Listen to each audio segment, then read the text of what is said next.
All right, let's talk about respiratory acidosis. I'm telling you, this is one of the biggest, most tested acid-base concepts you're going to face, both on the NCLEX and out on the floor. So if you really want to nail it, you have to know it inside and out. Let's dive in and break it all down. So here's our game plan for today. First, we're going to cover the what. What is this thing really? Then we'll get into the why by digging into all the causes. After that, we'll become detectives and decode the ABGs. Then we'll cover your must-know nursing actions, and we'll wrap it all up with a little NCLEX-style challenge to make sure it all sticks. Okay, Section 1, what is respiratory acidosis? Let's get right to the heart of the matter, because honestly, if you can truly grasp this one core concept, everything else, the causes, the labs, what you need to do, it's all going to click into place. At its core, respiratory acidosis is simply a breathing problem that creates a chemical problem. It all kicks off with hypoventilation, which just means you're not breathing well enough, not deep enough, or fast enough. And when that happens, you get this traffic jam of carbon dioxide building up in your blood. Since CO₂ acts like an acid in the body, all that extra CO₂ makes your blood's pH drop, and boom, you're in an acidic state. So, let's trace exactly how this chain reaction happens in the body. It all starts with that one thing, hypoventilation. The patient isn't breathing effectively, so CO₂ starts to pile up in the blood. That CO₂ then mixes with water and forms carbonic acid. And of course, more acid means the blood pH plummets below that normal 7.35 mark. The bodies are going to take this line down, though. Its backup system, the kidneys, senses the problem and tries to compensate by holding onto bicarbonate, which is a base, to try and balance things out. So remember, the lungs cause the problem, and the kidneys try to fix it. Seriously, if you remember just one thing, let it be this. This is your key. Think of CO₂ as this acidic exhaust fume from your body's engine. Breathing is how we vent it out. So if you can't breathe it out, that acid just builds up. Lock that idea away in your brain, it's going to save you on your exams. On to Section 2, the causes.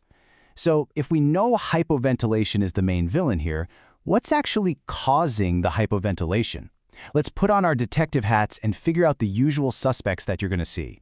You can basically group all the causes into a few main buckets. You've got problems with the airway and the lungs themselves, problems where the central nervous system gets depressed, issues with the neuromuscular system that weaken the breathing muscles, and a few other mechanical things. But the big NCLEX clue is right there at the top. Literally, anything that slows down or blocks breathing can be the culprit.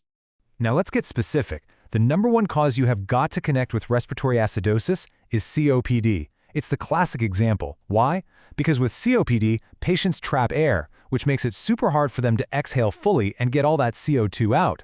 But it's not just COPD. Think about a severe asthma attack, or pneumonia filling the lungs with gunk, or a collapsed lung, a pneumothorax. They all mess up gas exchange and lead to that CO₂ buildup. Okay, pay attention here, because this category is an absolute goldmine for NCLEX questions. Your brainstem is basically the mission control for breathing. So anything that slows down that mission control, we're talking opioids, sedatives, anesthesia, even a head injury or a stroke can make your breathing slow way down. This is exactly why you have to watch your patient's respiratory rate like a hawk after you give them these kinds of meds. And finally, you have to think about the actual mechanics, the machinery of breathing. Even if the lungs are clear and the brain is sending the signal to breathe, the muscles have to do the work. So in conditions like Guillain-Barré or myasthenia gravis, the muscles in the chest wall are just too weak to do the job right. It's like the engine is on, but the wheels won't turn. Okay, so we know what it is, we know what causes it. Now for the fun part, how do we prove it?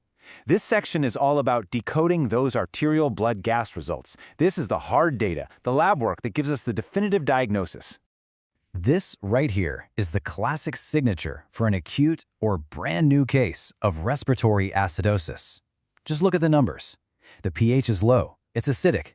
The PaCO₂, the carbon dioxide, is high. That's our problem. But look at the bicarb, the HCO3-, it's still normal. What does that tell you? It tells you this just happened and the kidneys haven't had a chance to jump in and start compensating yet. Now let's switch gears and look at a chronic case, like our patient with COPD. Here the body's had time to fight back. The PaCO₂ is still high, that's the ongoing issue. But notice the bicarbonate is high too. That's the kidneys working overtime, holding on to that base to try and neutralize all the extra acid. And because of their hard work, the pH gets pushed back toward the normal range. We call this compensated. So how in the world are you supposed to remember this during a high-pressure exam? Easy. Use the ROM mnemonic. It stands for respiratory opposite metabolic equal. For what we're talking about today, just focus on the RO part, respiratory opposite. This means that when it's a respiratory issue, the pH and the PaCO₂ go in opposite directions. See? The pH goes down, the PaCO₂ goes up. It's an absolute lifesaver. So let's just put this all side by side to make it crystal clear. The big difference between acute and chronic is really about time and whether the kidneys are involved.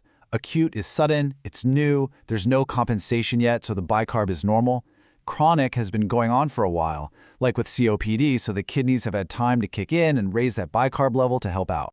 And please do not get this confused with metabolic acidosis. They are two totally different things. Think of it like a seesaw. In respiratory acidosis, the problem is on the lung side. There's too much CO₂ weighing it down. But in metabolic acidosis, the problem is on the body and kidney side. There's not enough bicarbonate base to keep things balanced. One's a breathing problem, the other's a body chemistry problem. Okay, we have got the theory down solid. We know the what, the why, and the how to diagnose it. Now, for the most important part for us as nurses, what are we going to do about it? Let's shift gears from just knowing stuff to taking action. Your assessment is everything. It's your first and best line of defense. You're watching their breathing rate and depth, listening to their lungs, checking their O2 sats. All of that is crucial. But here's a huge clinical pearl. The brain hates high CO₂ levels. So if your patient starts getting confused or really sleepy and lethargic, that is a massive red flag. That's a sign of CO₂ narcosis, and you have got to act fast. Everything we do is aimed at one single goal: help them breathe better. Start with the simple stuff. Sit them up in a high Fowler's position. That helps the lungs expand. Get them to cough and take deep breaths. Suction them if they need it. But you always have to be thinking one step ahead. If they're not getting better, you need to be ready for things like BiPAP, or even getting them intubated. And this right here, this is the core philosophy. This is what separates a good nurse from a great nurse. The ABG is just a number. It's a clue. Your real job is to treat the patient and figure out the cause. If they overdosed on opioids, your priority is Narcan. If they have pneumonia, it's antibiotics and oxygen support. Always look past the lab value to the root of the problem.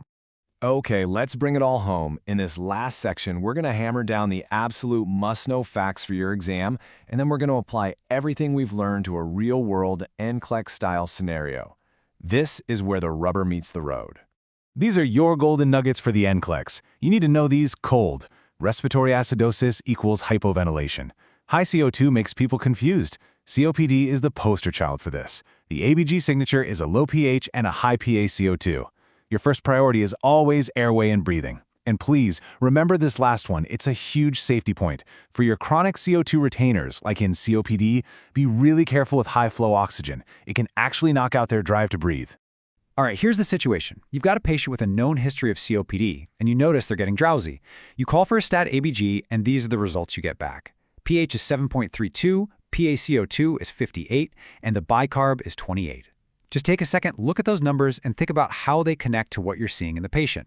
So here it is, the big question. Based on this patient, these labs, this situation, what is your priority action as the nurse? What is the very first thing you need to do to intervene safely and effectively? This is exactly the kind of critical thinking the NCLEX is all about. Mull it over. You've got this.